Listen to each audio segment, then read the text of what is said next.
But what is this belief? Well, thank goodness there's more to the book.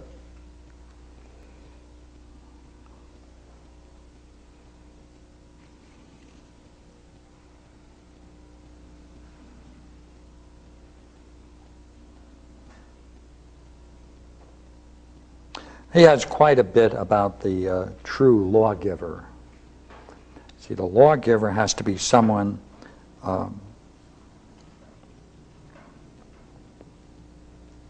won't have any trouble in working out things of the sort of laws and constitutions that are needed in a well-governed city or an individual.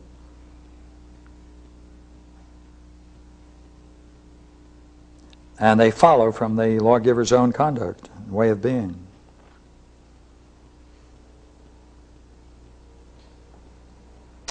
And interestingly enough,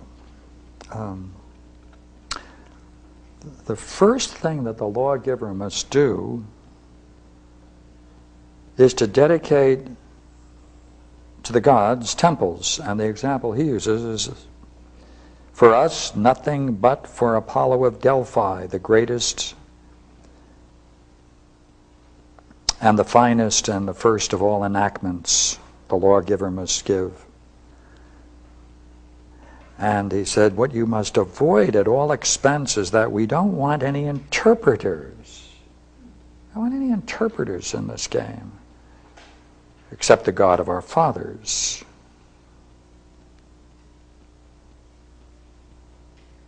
And he sits in the middle of the earth and interprets. Curious, isn't it? I want to go back to that in a minute. I would now like to go to the section on what is this curious thing that is most dangerous.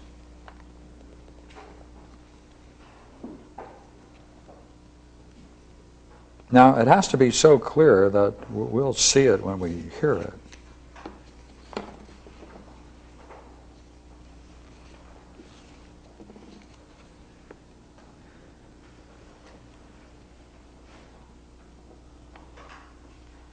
Talking about the education of the individuals in the state, or the same way in the soul. I'm on page 176 at 378 DE. Therefore, we should be especially careful what they hear first, because you want to tell them the noble of things and the best of fables.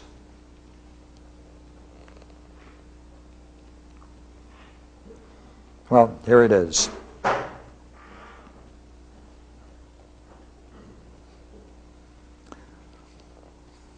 You have to know the shapes of the tails of the gods.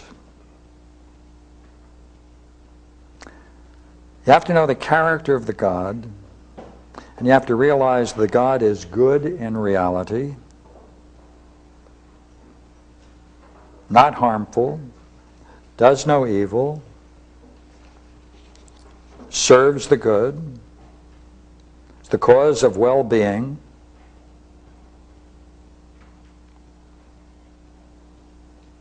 cannot produce anything evil, good, God is good, not the cause of all things, but only the cause of things which are good.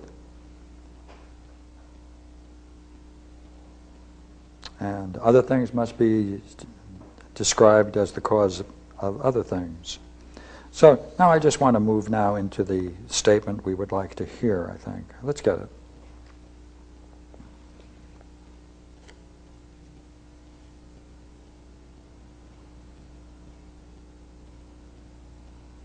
First, he's going to state it negatively on 178.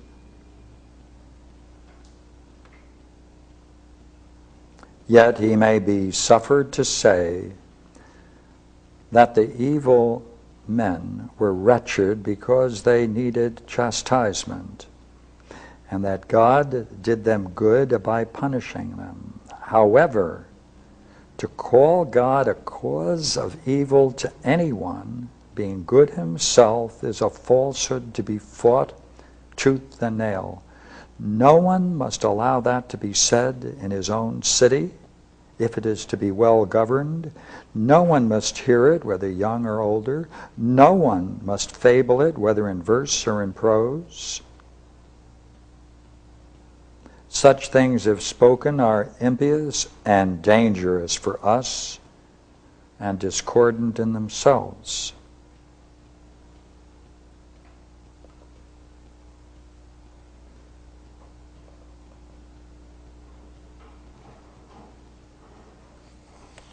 Therefore, the view of the God must be, he never departs from his own form, neither changes into anything other than himself. No change is allowed,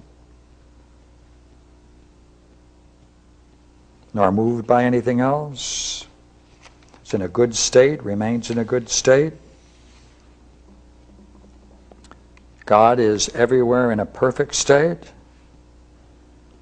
This God would least likely take on any transformations. No alteration. Abides simply in his own form.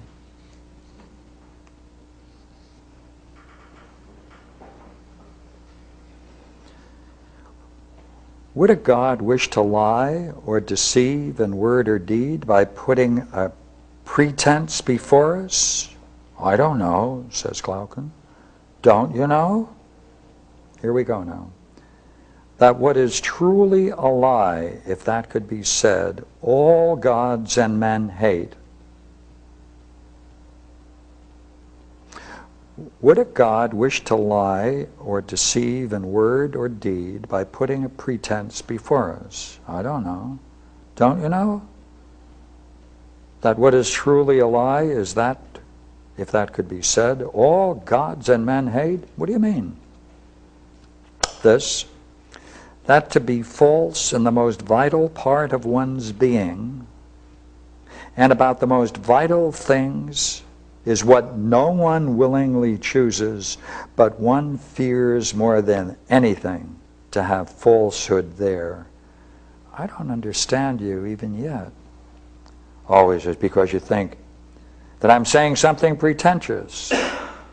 I only mean that in the soul, to be false and to be deceived and ignorant about what is real, and to have and to keep that falsehood in the soul, no one would ever attempt such a thing. All have the greatest hatred for it in such a place. He calls that the true lie, the true ignorance in the soul. So the primary laws set down in the state are a positive view of God, the way we described it, perfect, one, changeless. And what's the worst thing that anything can be said about? To have a, right? I mean, in the soul, to be false and to be deceived and ignorant about what is real, and to have and to keep that falsehood in the soul, no one would ever accept such a thing. So what's the worst thing? What's the most dangerous thing? What's the most dangerous thing? To have a false conception or belief about God and the nature of reality.